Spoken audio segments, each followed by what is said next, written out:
Welcome back to the Nico Space Place. And this video is kind of impromptu. Well, I recorded it the day after. I'm recording it the day after I said I was going to record it because I have another video I'm gonna make right after this. So I decided, okay, let me kill two birds with one stone real quick. The situation here is this cartoonist, animator, director of the show called Amphibia. Creator Matt Braley, look at him.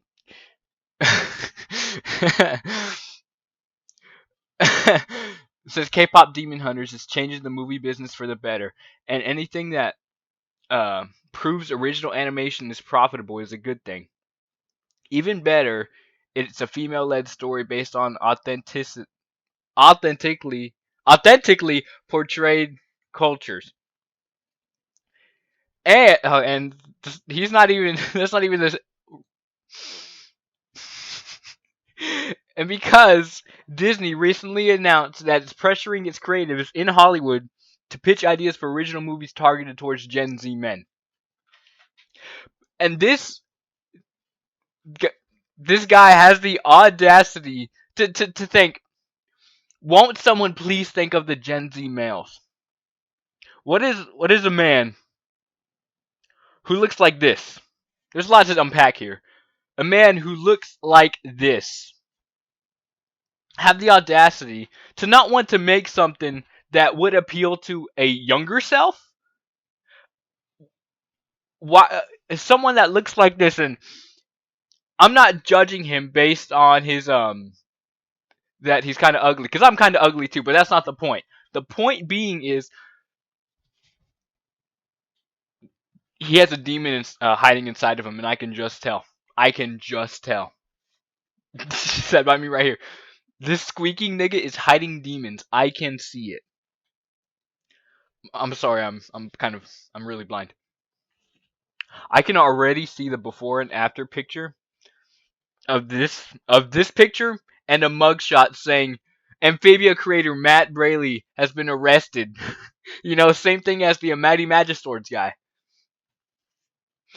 Dudes like him need to realize saying stuff that makes you um wanting to say stuff that is said just because you want approval and to be liked. It, you'll only get approval. The approval will only take you so far. I'm so tired too. I'm sorry. That approval will only get you so far, and the people who you want to carry you, to crowd surf you, will eventually they'll eventually get their arms will get tired. It's like when Green Goblin said in Spider-Man, despite everything you've done for them, eventually they will hate you. And it's been proven time and time again that these type of people will turn on the people, whoever has a say, because you haven't gone far enough. It's like digging yourself into a deeper grave. You dig too deep and eventually you're going to die. You know? You can't get out. You dug your own grave. Too deep. I'm so tired actually. I fell asleep at like 6 a.m. I'm sorry if I sound like a schizo. My advice. It'll only get you so far in that his best bet is to just be himself, have his own honest opinions, or the person that he is suppressing, hiding, um, the one that's not talking about current topics just for approval. The person he's suppressing, the true self, it'll come back with a vengeance. It'll come back as an unrepentant beast. His desires of just his own will were suppressed so much that one day, again, it's Green Goblin again. It'll be like Green Goblin. I cut myself shaving, and so I felt stupid. So I'm doing this. Sorry. And I see what's wrong with what he said, and of course many others have as well. This user right here, vomit number 3. Amphibia is one of those, we reference cool stuff made by real artists. People will think about. Fuck, I can't. If we reference cool stuff made by real artists, people will think about. I'm sorry, I'm retarded. If we reference cool stuff made by real artists, people will think about our people will think about our boring thing cartoons. Only saying he's one of those artists. He's one of those artists that reference, other things that, are actually have value, that were a creative force, that were influential. And if we say, yeah, we're in the in crowd too, we might get that approval. And there's a lot of psychology of that going on, which I said meta creativity, or doing meta creativity instead of being unapologetic in, or I should have said, of the own world you're creating, is pathetic. You have to be all in on the world, on the little fiction in the fictional universe you're creating. If you crutch on outsourcing things unapologetically, it's not as an inspiration, but just as a reference, a cheap little reference that is cheap, and you are unconfident, weak, have a weak mentality of your own creative process. That's what I believe. And there's this meme that's been going around for years, the instantly forgettable Bean Mouth cartoon show. The protagonia is an exceptionally brown middle schooler who never really fits in that school because she reads books. What? Talk about quirky. All of that changes when she and her adopted brother Benjamin are spirited away to the generic magic fantasy world of Who Give a Shit, where they soon find themselves up against Lord Shadow Man.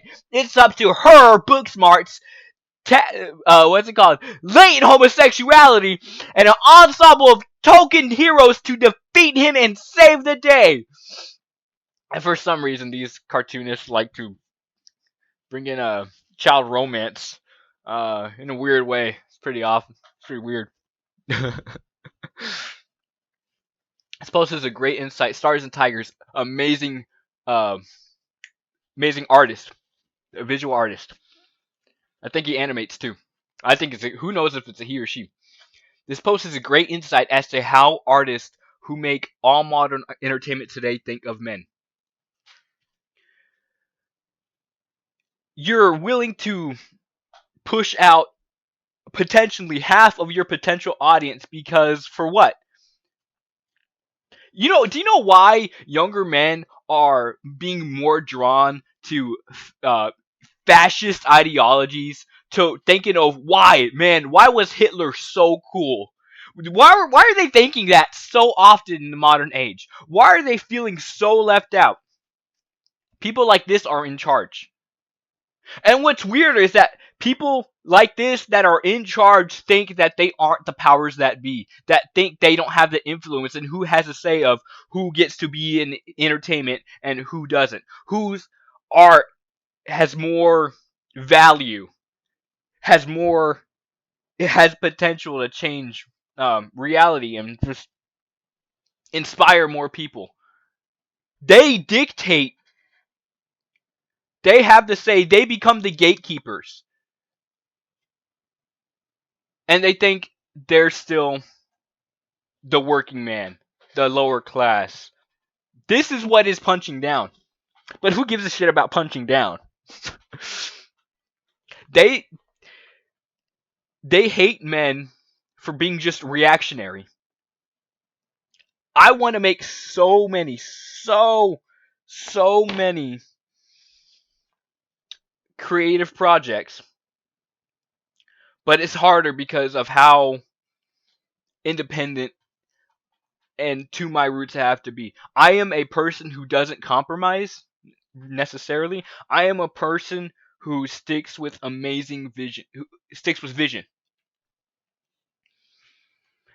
who is authentic and can speak how whatever's on my mind. Okay, They hate you.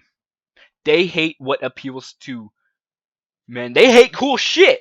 They hate cool shit. That's why power. I I'm not gonna get into off topic. I'll probably get off topic later. I'm gonna continue.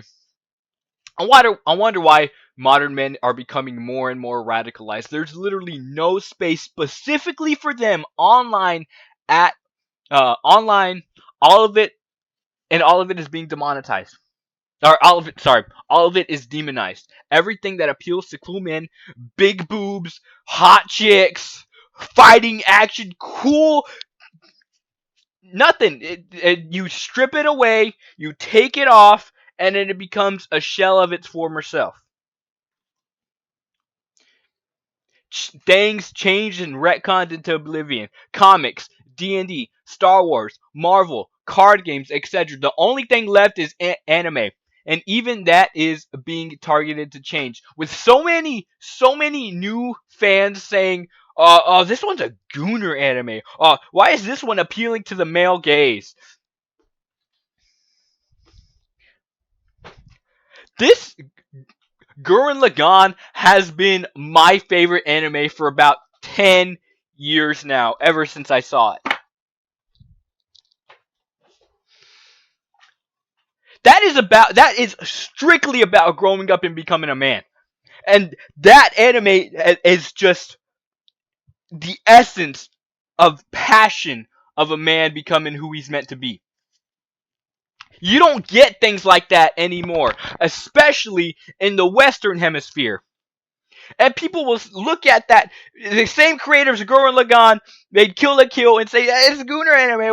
Why is Rukia have her just boobs jiggling? That's part of the appeal.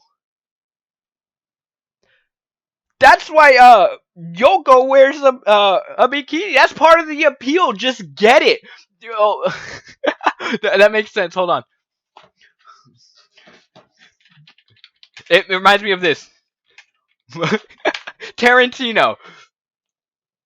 Out the way you want it. Why the need for so much gruesome graphic? Why the need for so much fighting, gruesome graphics, big breasts, awesome fight scenes, amazing choreography, cool sound, cool directions? Why don't you want to have gay people, gay sex in the stories you write, huh? Why are you avoiding that? Why are you making hot chicks everywhere, huh? Huh? Why aren't you censoring yourself? Do you know why? Because it's so much fun, Jan. Get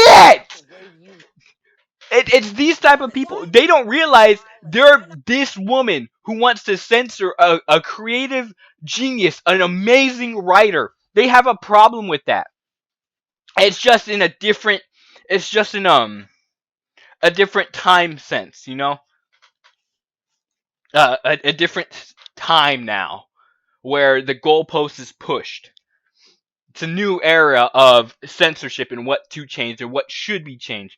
They think they should be a dictator to what should be a marketable appeal.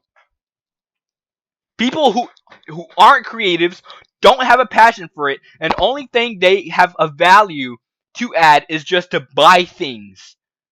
They say, or they have the audacity to think that what they say really has value. Authentic and diverse portrayal is lefty speak for target audience. Oh, oh. And it reminds me of this situation. Okay.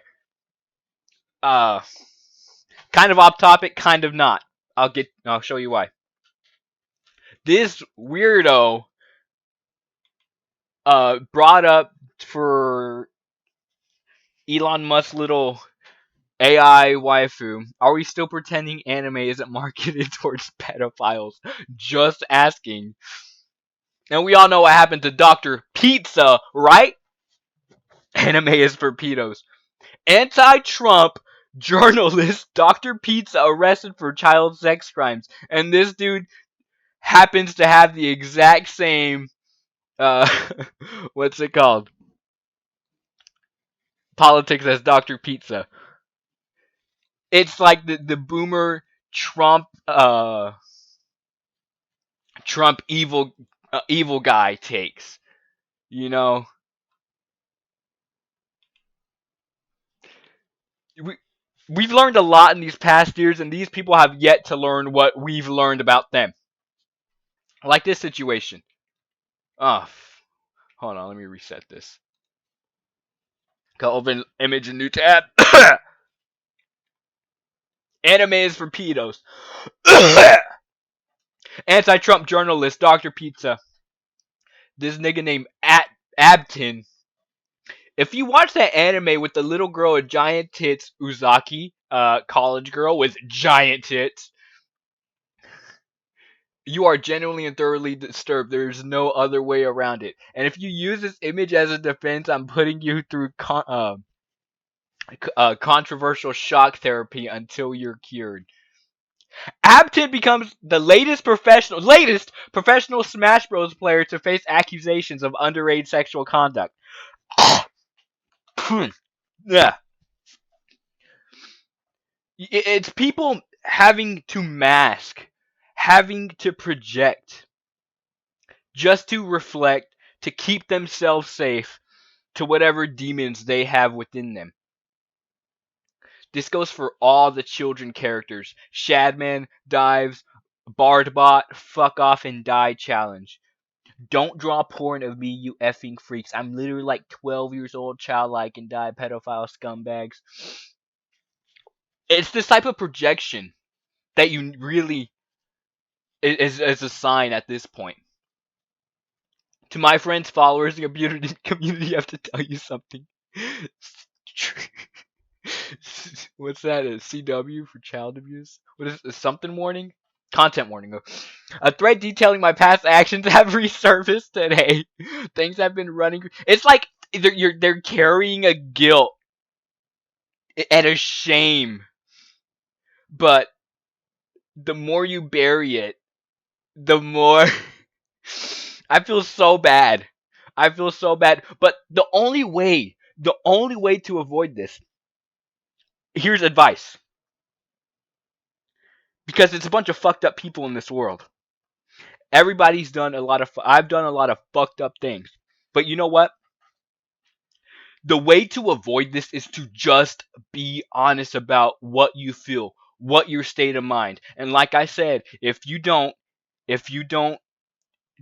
uh, if you stop caring about the perception of others have of you, if you're not afraid to look like a jackass sometimes, to say the wrong things, if you're not afraid to be disliked, that right there is just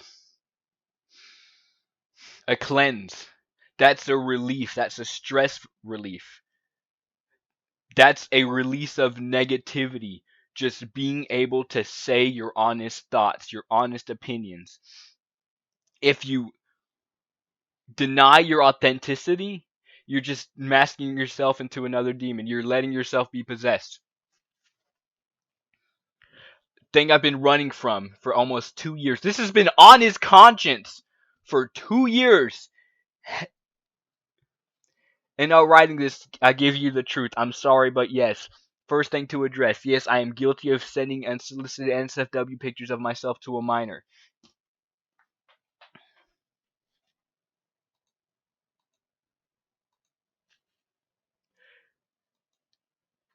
If you're when you're able to admit your flaws, admit your wrongdoings, you know what? A way to do it, an amazing way to do it, an amazing way to do it is be able to laugh at them. Admit them immediately. Admit them immediately. Tell it to somebody and be able to laugh at yourself at it. Like, damn, I'm fucking ridiculous. Before it gets too far into something like what he did. You gotta be able to talk about shit. You gotta be able, even if it's embarrassing, even if it's like you look like a fucking lolcow. When you own up to it, nothing will be able to stop you.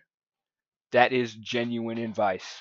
When you're able to own up to your actions, you will become unstoppable. And people will laugh at you, but you'll go, "Yeah, but I'm the one who said it."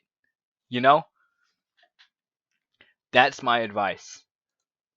Before this, where'd he go? Oh, I accidentally closed it. Fudge. Where's the picture of him? This him. Yeah, I like tits. So what? Exactly.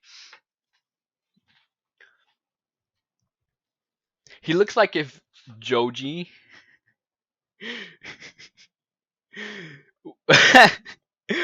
was either ashamed or repressed filthy Frank since the beginning, you know? Was afraid to be weird. Was afraid to be himself. He looks like he's a little too nice. He looks like he tries too hard to be nice. He's hiding something. He's hiding something. Before anything happens, take my advice or becoming possessed. May the Lord help you. May the Lord help you. We've seen this enough, especially with that. And sometimes, uh, what's it called? Mighty Magiswords. Creator. You know, arrested Kyle Kazera. The meme of that. You know, I wish there were warning signs. These, you know, I can't even move that. Oh, wait, can I? No, I can't. Fudge. This picture. You know, sometimes there are warning signs. You gotta look at them. You gotta look at them. He looks like he's too nice. He looks like he's too nice and not himself. You know. That's all I have to say. Hope you enjoyed this one, and I hope it wasn't too much rambling. I'll try to edit it. Oh well. Thank you very much.